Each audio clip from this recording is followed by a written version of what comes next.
Jadi dalam segala urusan mufakat ini diutamakan. Lebih-lebih awak di Minangkabau, di masa awak tinggal boleh orang Minang, tapi nan mufakat jangan dilupakan.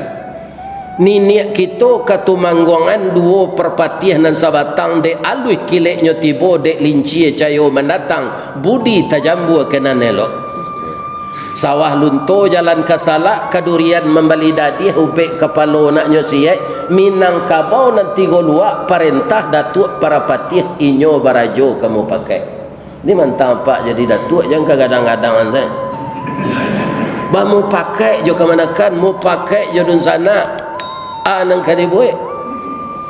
Ya kan datuk tu nak tajam memutui nak kadang malendo tu. Datuk tu pengulu tu ladiang pakai ulu penghulu ya kan maka ulu ladiang tu nang kari pacik dek kemanakan bukan matonyo. Kalau matonyo luko tangan no lain tengah depak tu